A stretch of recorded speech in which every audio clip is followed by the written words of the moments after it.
Yeah, so good morning. It's everybody have a good week. More people popping on here. I see Angie just joined as well. Excellent. I hope you guys had a fantastic week. I know that I did, and basically just staying excited from what we all learned at convention. It was probably my favorite convention I've been to. I've been in this for less than a year now, but I've been pretty faithful with going to the conventions. And this one in the Midwest was phenomenal. Agree, Colin? Thumbs up. Perfect. Yeah, so actually, why don't I just kick it over to John right off the bat, because I'm excited personally to hear what John has to say about the convention that happened in Utah. You ready to go, John?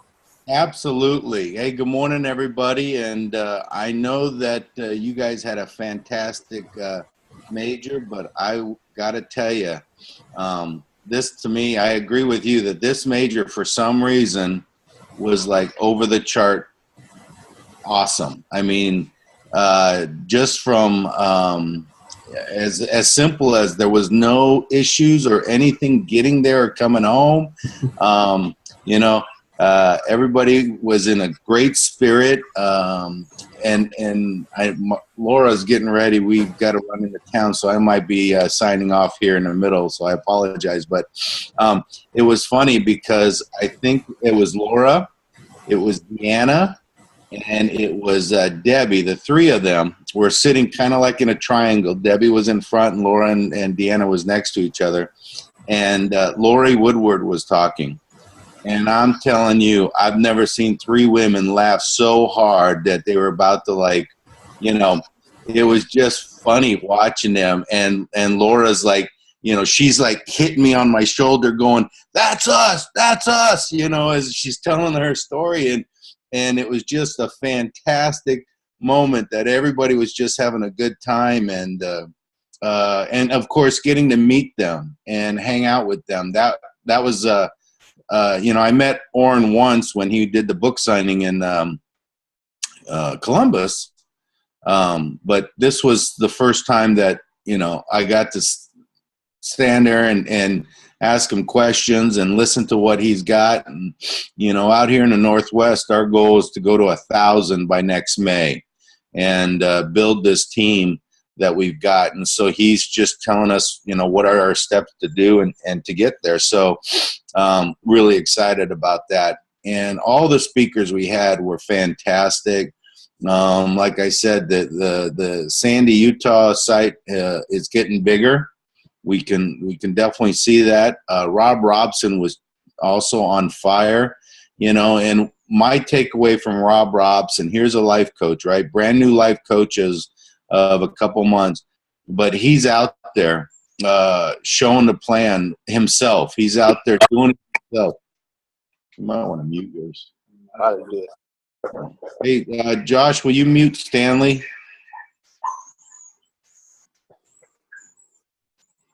He's right next to me.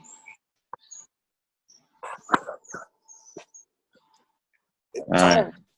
Anyway, so Rob was just like on fire explaining everything, and he went back into the DVD 17 and the professional contacting.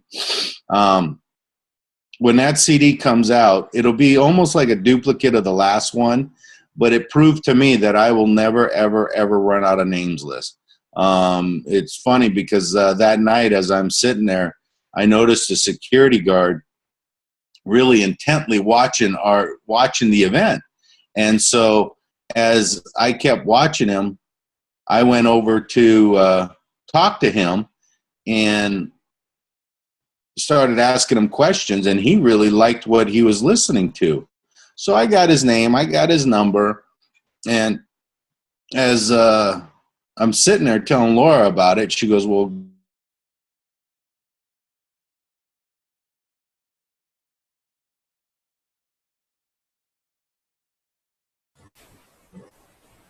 Must be cold up there in the Northwest. I think John got frozen.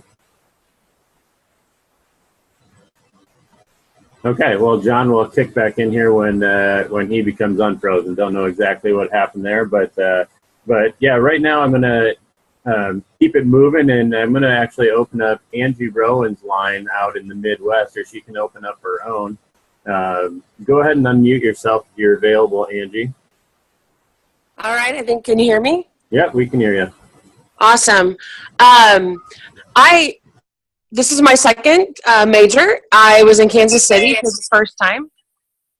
And I would probably have to say that this was right up there with the Kansas City one for two reasons. One, I still feel like I'm still real new in the business.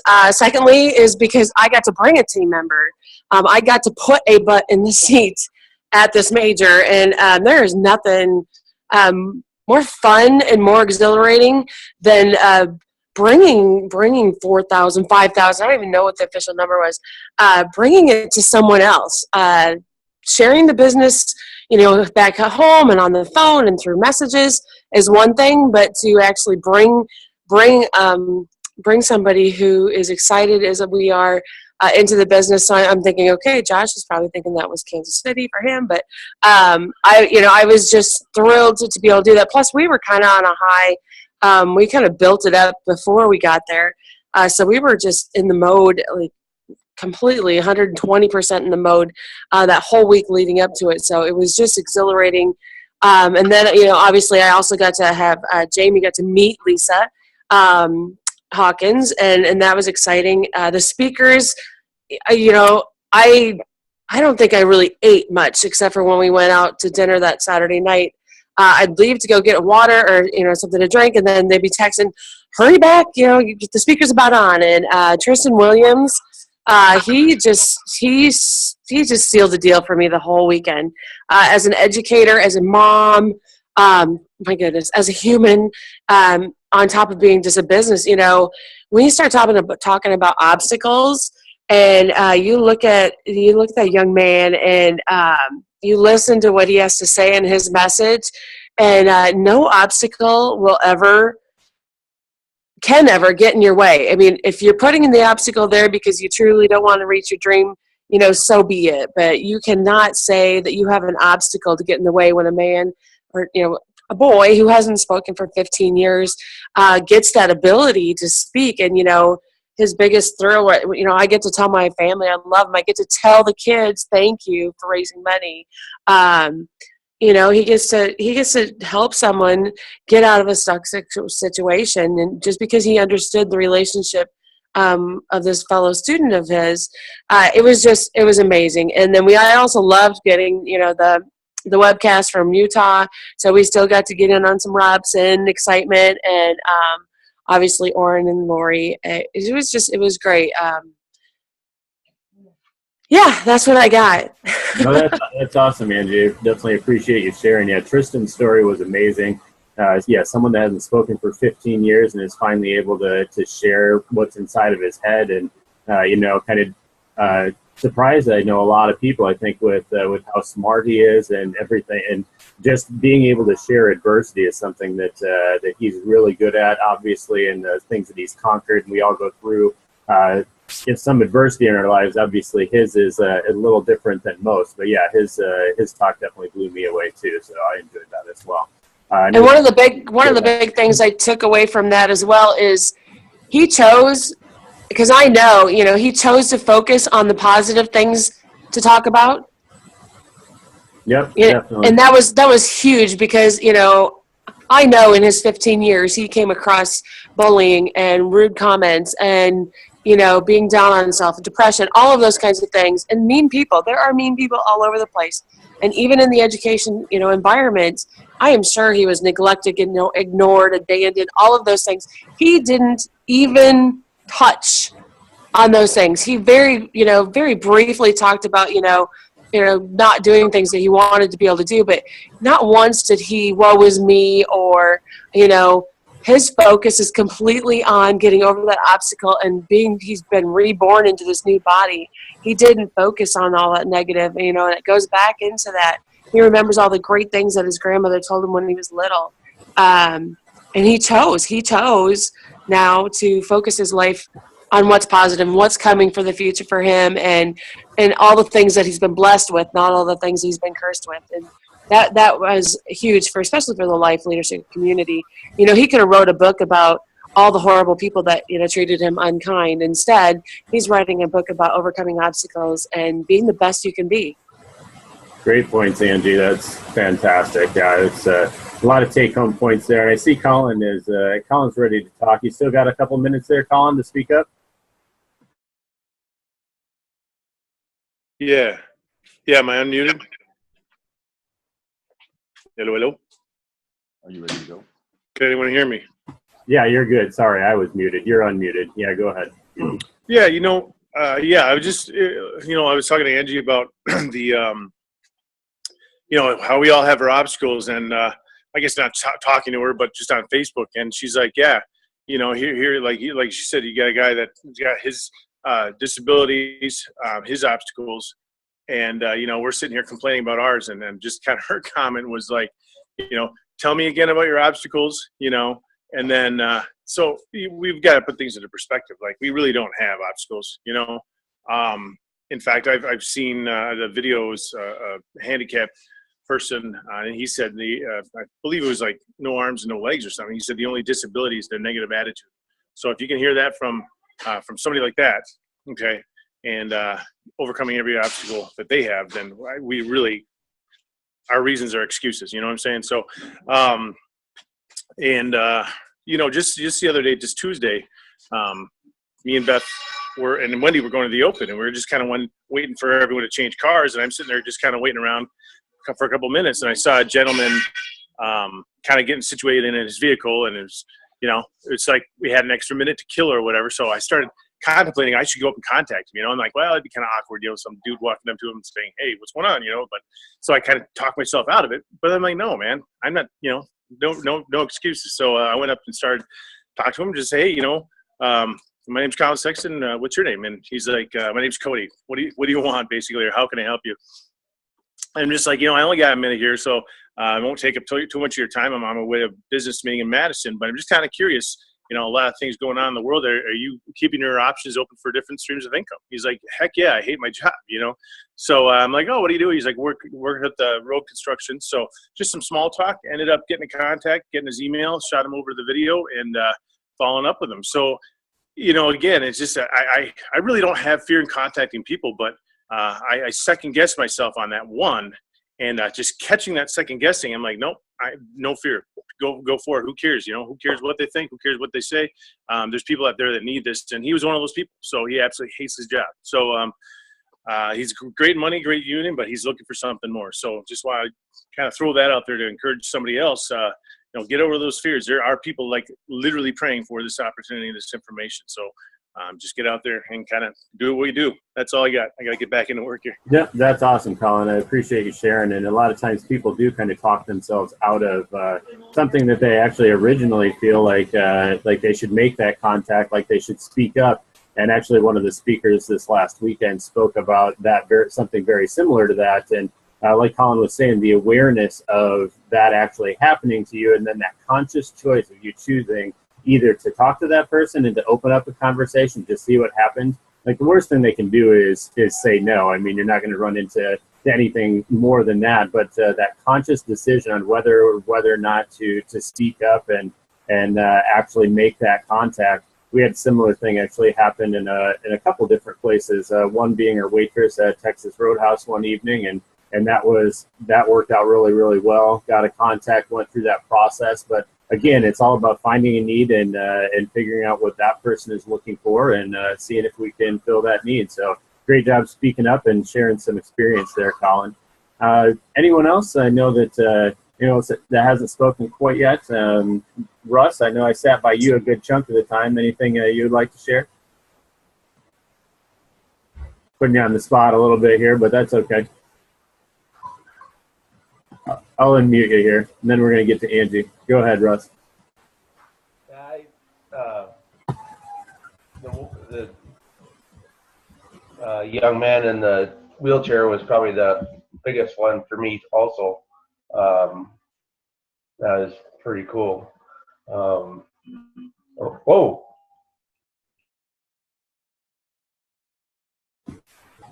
Whoops, lost him for a second. Let's Yeah, that's fine. Well, yeah, the same as Andrew was sharing. Yeah, he's super inspirational, and I want to while I have kind of everyone's attention here, I actually made up this little graph of something that I thought was really interesting. I think that in our particular area, this is what they actually opened with, and we've all seen this. Hopefully, this works backwards.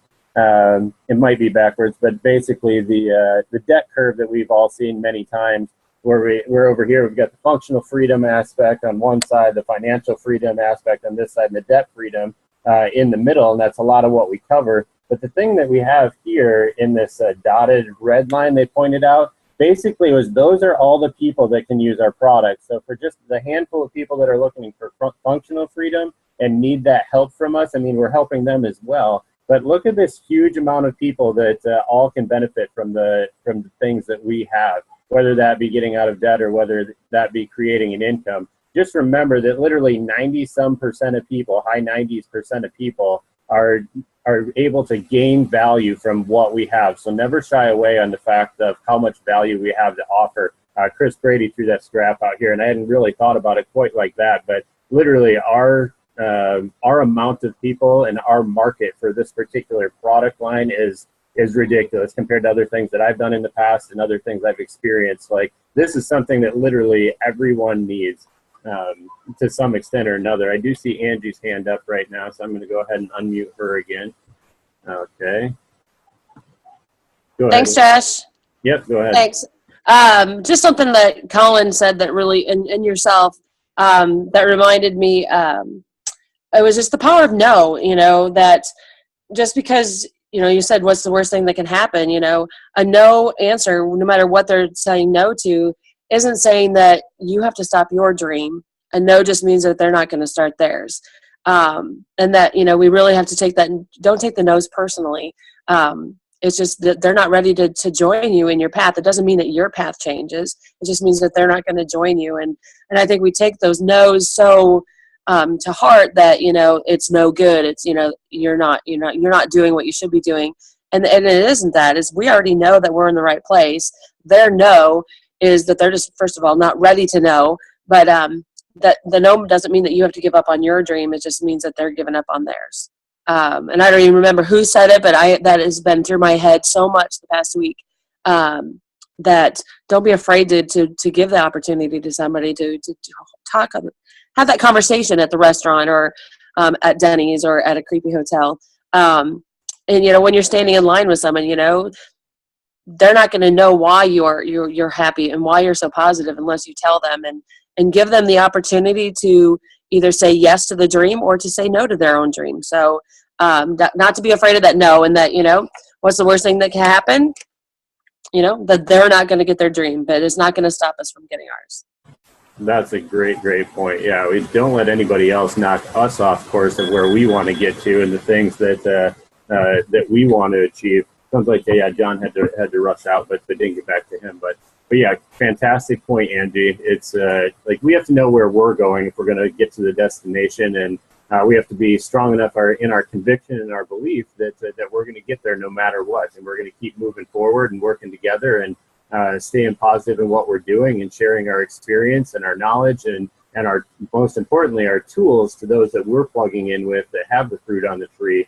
That makes all the difference, and that mindset is so powerful if we're going to get to the life that we've always wanted, because as we get there, we're going to be able to empower more people in doing the exact same thing. So anyone else that I can see with their hand up potentially? Shauna, perfect. Let me go ahead and unmute you. Okay, it's all yours. I guess I just want to say that true motivation is when you don't go. when you fail to plan and you plan to fail, when you don't go. And on Monday I sat for hours looking at all of your pictures and stuff on Facebook, and I got in the shower and I just cried, and I was like, I'm not doing this anymore. I'm not going to wait anymore. And you guys are my dream.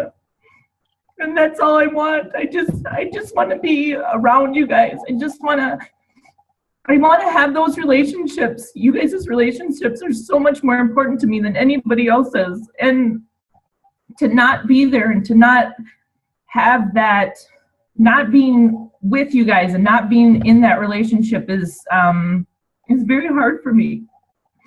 So I guess thank you. I was I was not very happy about all the pictures because it just made me mad, but at myself. But thank you for motivating me.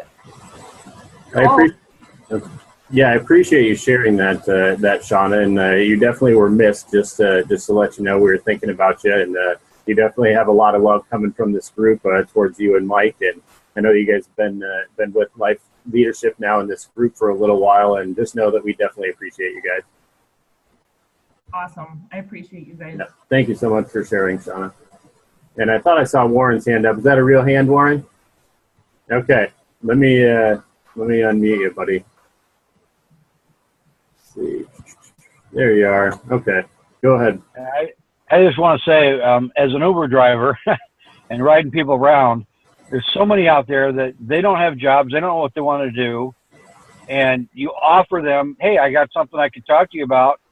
Nope, I'm not interested. I had one guy last week who says, no, I hate my job. I hate this, but I'm not interested in looking at anything different.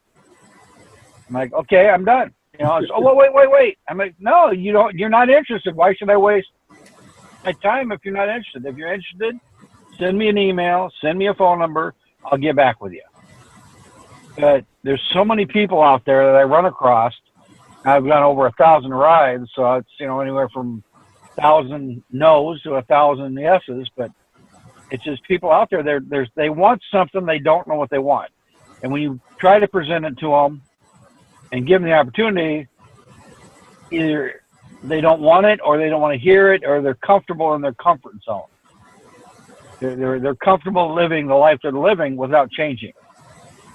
And it's the environment that we have. Once you get them to the environment, they see that and makes them grow with us. And that's all I got. No, that's 100% true. I like hearing your experience from the real world there too, with your Uber driving and the people you're running across, because you're going to get a fairly decent sample size, I guess, of people all across the spectrum in what you're doing. I imagine all sorts of different needs coming from all sorts of different places, and actually, for those of you that have ever used Uber, if you ever do use Uber, it is a fantastic place actually to collect leads, because obviously these people like Warren are actually looking for a way to create something on their spare time. So I can tell you from personal experience, like when I went out to the World Series, for example, like two or 3 weeks ago, World Series of Poker, I used Uber quite a bit, and I literally collected 6 leads that were all Uber drivers, because it was very simple. There's a simple introduction, what got you into Uber, I like to create a flexible schedule. I'm making money kind of on the side of what I'm already doing. All those things, like the Uber drivers and the people that are in that particular place, are fantastic leads, essentially, that have kind of already separated themselves out from the rest of the people, because they want flexibility and they want to create income. And they're also in the car a lot. So if there's anybody that's going to have an opportunity to go ahead and listen to the audios between rides, that's something. They're already in their car. They already have access to that. So just an FYI on that. Uber drivers are fantastic prospects. Same with cab drivers, etc. We have a perfect example here with Warren, and I'm glad that you're able to share with us, Warren, of what you took away from this. And I was glad to see you again, buddy. Okay, Colin's got his hand up, but Beth, I haven't heard from Beth yet, so I'm going to unmute Beth. Go ahead, Beth. Okay, I just wanted to work on what Warren said, in that his attitude about not wasting time on people who aren't interested is absolutely right on track. I used to be a headhunter, and one of the things I learned as a headhunter is if they don't want your help, don't use up your time on them. I mean, you can't make them want something for them. For example, like what you guys did, you talked to somebody at Texas Roadhouse. Well, when we went to dinner, I snagged the waitress because she was a real good upseller, and I got her stuff. I contacted her. I'm gonna contact her one more time. But now I'm done with her. And she's not gonna be somebody it's like an applicant to go back to and back to, and they don't want your help. Problem. You gotta learn to keep your time valuable.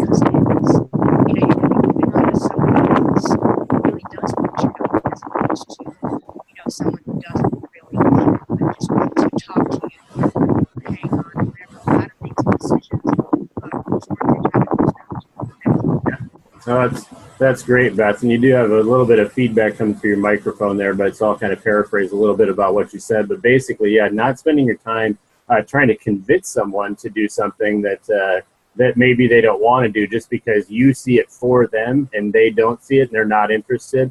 One of the biggest things in this business as a whole is timing with people. It's their, when their time is when their time is, and until they're in that mode of being able to listen, then they're not going to be interested. And it's just so they may be interested down the road, so it's nice when you make a positive impression on that person. But I mean, I can speak from personal experience in the past too of also basically trying too hard to want something bad enough for someone else to make them want to do something. And really what ended up happening was felt like anchors that I was carrying around and dragging through. Basically, it felt like I wanted it so bad for them, but they hadn't personally made the decision themselves to actually do anything about it. And it just, that's kind of the way this plays out. So this is very much a sorting business rather than a selling business. So perfect right there, Beth. Colin still got his hand up. I'll go ahead and unmute you, buddy. Okay, Colin, go ahead. Hey there. Yeah, just real quick, like Warren said, there's so many people comfortable in their comfort zone, but yet they're complaining about everything, so they're really not comfortable. And it's just, it's just a familiar zone. They think they don't want something else. They think they don't want this information. They just they don't know what's possible. They don't believe anything else is possible. So the biggest thing we can do is help them to find the dream. Just like at this last seminar, it's like our dream has to be bigger than their dream, but we still have to help them find their dream and realize that there are things possible. So finding that whole checkpoint race, making that friend and helping them find that dream. And so many people say, "Oh, I don't really have any dreams." I'm like, "Oh, yeah, I get you. I know how you feel. I felt the same way. What would you do if you won the lottery?" Okay, well now they got dreams. You know what I'm saying? People, just that wording and the mindset. Well, now all of a sudden they have dreams. So helping them find that dream, letting them know after that, asking them is just out of curiosity, is what you're doing now going to ever help you get there? Most of the time it's not. So now we know we've got the vehicle to help them actually get there. The dream is destination. Chances are they're not in the vehicle that will actually take them to that destination. We have that vehicle. So just making that friend, helping them find that dream, letting them see that we are sold on our dream and we're going there, then they're going to want to follow us. Pitching them on the business isn't necessarily going to work. You listen to all the top 5 books, and it's all about, I get people kind of downing me on attraction marketing and this and that, but if you look what our top 5 books at, it's what it is. It's making that friend. That's attraction marketing. It's not about pitching the business and making it all about that. So just making that friend, helping them find their dream, and letting them know we can help them get there. So that will be the last thing I say today. I promise. Well, I hope it's not the last thing that you say all day long, Colin. It may be the last thing you say on this call, but I hope it's not the last thing they say all day. But okay, you got yourself back muted. Okay, perfect. Anyone else before I know we're running on about 8:30, but I definitely want to make sure that everyone who wanted to share goes ahead and does share. Anyone else? I don't see any other texts on my phone or anything from people that may be on a phone line that wanted to share anything. Yeah, okay. Russell. Go ahead, Russ. Can you hear me? Yep. Yeah, sorry, I don't know what happened with my computer. I'm on my phone now, but I don't know if anybody mentioned anything about the that scholarship thing that Orrin had brought up. I thought that was pretty cool also. I mean, to have your ticket free and all whatnot just for going power player. I mean, we're getting paid once again, essentially to build our own business, which we should be doing anyway. So, yeah, that's fantastic. I'm glad you brought that up, Russell. Yeah, what business does that happen? I mean, so. Yeah, one thing they spoke about, for those of you who haven't heard, is starting in November, and I'm not 100% sure if the program starts in November, and those who hit Power Player this quarter, I think it is actually, basically for this quarter, those who hit Power Player, here's kind of the deal. Not only are you going to get your total access paid for and your marketing system paid for, but they're also going to pay for a convention ticket. So they're really trying to drive the processes that make people successful in this. So literally this quarter, we're at the very beginning of this quarter, and another thing to bring up at this time is the is the fact that we're doing a group launch call tonight it'll be from 5 o'clock to 7 o'clock. People can plug in via Zoom and all work together, and it's kind of what they are calling it on. Essentially, it's this race for the bell, and basically, if no one has gotten that info, definitely make sure you let me know, and I will shoot you out the email. But bottom line, from 5 to 7 tonight, we'll be doing a group team blitz, and you get different points for basically making a call or scheduling a follow-up, etc. And then Darren now has 2 legs that are basically about even. It's our leg and then his second leg are really close together as far as the volume that's coming through. So whoever ends up doing the most of these actions, actually, whichever one of those 2 legs of his ends up with the most points, basically that is going to win the bell for that team, and they'll get their name on the trophy. And then whoever is the highest scorer on the winning team actually will get the bell sent to them. I mean, this is like a serious bell. It's off a train. I mean, the thing's probably 30 or 40 pounds, and so it'll be interesting shipping that. But anyway, just wanted to make sure everyone is in the loop on that. Glad you brought up the scholarship thing, Russell, because all of us can make Power Player. We're here working together, really looking to make this happen. And we're at the beginning of a quarter. Got a lot of people that are fired up. We've got a lot of people that we can reach back and have maybes with, and this launch call tonight actually will spur us more towards those goals. So thank you for bringing that up, Russ. Anything No problem. Oh. Okay, perfect. I'm going to go ahead and just share a couple of things that I had as takeaways before we close this up. I showed you that one graph that really struck me as from just I showed this one before, just the amount of people that our products can have an impact on other than the functionally free. And even in that case, it's all about building mindset, and even those, the products can help. But literally high 90s percentile of people, unless they're just completely not wanting to learn, not wanting to do anything, not wanting to improve, I mean, know that we have something for them. The other thing that, and again, sorry if these are backwards. I wasn't going to write them backwards and try and make them show up. But basically, this was something that, now that I see it, actually, it is backwards. But basically, this is a different quadrant than we had been shown before. And basically, it's just, are you on offense, or are you on defense, or are you in both? And basically, this is something Oren drew up. You may have seen this before or heard about this once. I know Dan's talked about it once, but it's a really important take-home point. Because I have people asking about Dave Ramsey and other things, like other types of vehicles, basically, to help people get out of debt. And what this does, the thing that we have is we have a very holistic aspect to our financial fitness program. It's not only do we play defense, but we also add the offense and then teach people the philosophies of money as well. So basically, we got offense here on the top, we got defense here on the side. And if you're not playing offense, but you are playing defense, they basically call you a tightwad in this type of situation. I mean, you're buying the 2-ply toilet paper and you're playing defense hardcore, so you're splitting that off so that it's single ply, so you can save the $3 on buying another pack. You're doing everything financially possible to cut corners, but you're also not really living any sort of life. You're constantly always almost in a prison of not wanting to spend the extra nickel to get what you really want. So you end up in an interesting situation there where you're just kind of in a scarcity mode, a scarcity mindset. We've got people that are not playing offense and people that are not playing defense, and those people are just broke. Is pretty much what it comes down to. They're not bringing any money in, and they're actually spending the little money that they have, and they end up with no money. Compared to the offense that they are playing and that they're not playing defense, this is like the status quadrant. These are the people that are keeping up with the Joneses. They're the ones that end up a lot in debt because they feel like they have to keep up with people, so they're financing things just to have that status or just to look like they're successful. But as you've heard many times, like a lot of times, I don't know who's all said this, probably multiple at this point, but would you rather look successful but actually not be successful, or would you rather or not look successful or not really care how you look for that matter, but actually be successful? And that's, I think, where most people want to be. But the people that are playing offense are not playing offense, but they're playing and they're not playing defense, they're going to end up basically just kind of keeping up with Joneses. Whereas we have people that are plugging into kind of our financial fitness options. This is the financially free sector. It gets a red star. And these are the people that are playing offense and they're playing defense, and they understand the playing field of money. This is the thing that's going to make a difference in the long run for people and start that positive compounding going the right direction. So I thought that this quadrant was important to understand as well. So I just wanted to draw it up backwards for you guys once.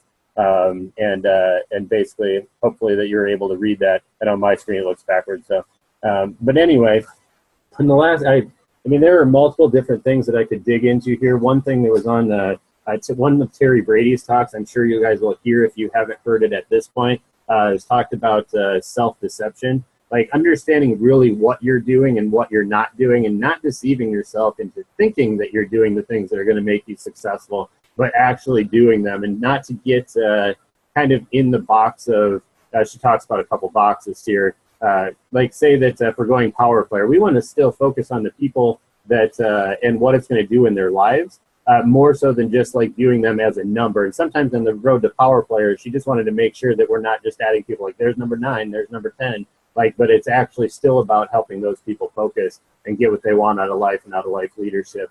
And when you start paying attention to other people's needs, you're focusing on that person, and that's actually what's going to make the team grow anyway, compared to thinking about people as a number. There's a lot in that talk, but that's just kind of a little bit of the beginning. And kind of as I scroll through my notes here, let's see. Well, there's a lot of things I put little stars next to here, but why don't I do this? This last one, 10 takeaways to make your business grow. And this is from one of Oren's talks, and Oren and Lori. This was fantastic. And I'll just read through this top 10, and then we'll call it for this call. 10 takeaways. Recognize that you don't know what you don't know. First thing is awareness. Number 2, you can learn to succeed. Realize no matter where you are in this business or what you've done to this point, that as long as we focus on the past, that's not going to move us forward. So focus on the future and the things that we actually do have control over, and anyone can learn to succeed if they really want to. You are worthy of success. Every person has unique experiences to share, unique experiences to bring to this group and help others grow. Like, we're all on the same page with this, and we all are worthy of success. Dreamers are the minority. That's number 4. The status quo says that, it's not cool to succeed. It's not, for you to be out there doing things differently than other people. You're not in the status quo. It kind of makes succeeding uncool now with the way that kind of the generations have passed, and the new mindset of people. It's more like an entitlement type philosophy, like you've heard many times before, and that it's kind of not cool to go out and work for your dreams anymore, which is sad. Criticism is normal, number 5. But as was brought up earlier on this call, no one can steal your dream. Only you can surrender it. So again, no one can steal your dream. Only you can surrender it. Number 6, get the long-term view. Like, this isn't something that we're in this for a month or even just a year for that matter. This is something we're looking to improve our lives.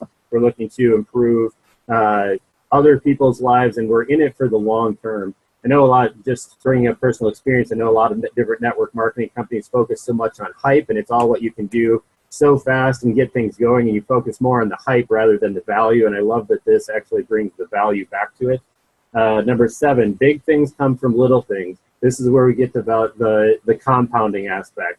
We do the little things consistently, listening to audios, making contacts, like Colin brought up. You kind of conquered a fear of going in and talking to a new person. It's the little things in the long run that will make the big differences.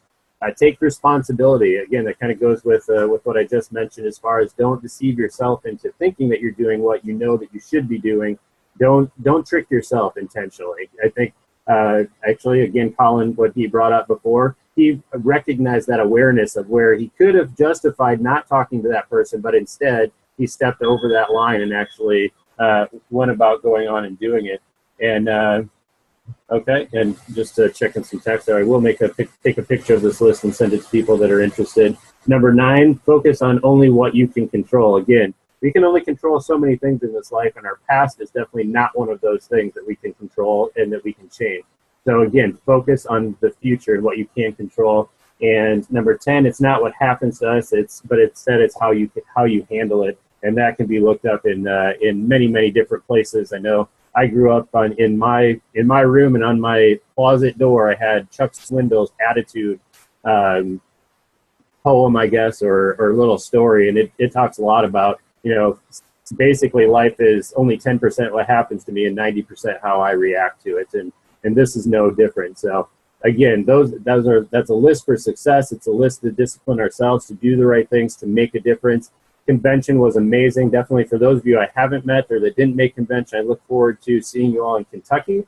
And again, the business launch for tonight actually is at 5 o'clock. And that specific time would be 3 o'clock Central. For anyone that needs any specifics on that, get back to me. I'll fill you in. But the next big event is October 14th through 16th in Kentucky. And it's not only going to be a regional, but it actually is going to be one where everybody is going to be in the same spot. So should have a good group of people there. We're gaining some momentum here.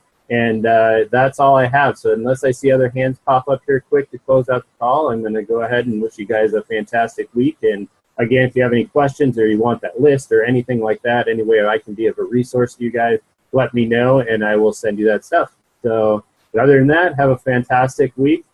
Keep listening to the audios, keep plugging in, keep doing the small things that'll make a big difference. And appreciate you all and look forward to seeing you again on the call next week. Have a good week, guys.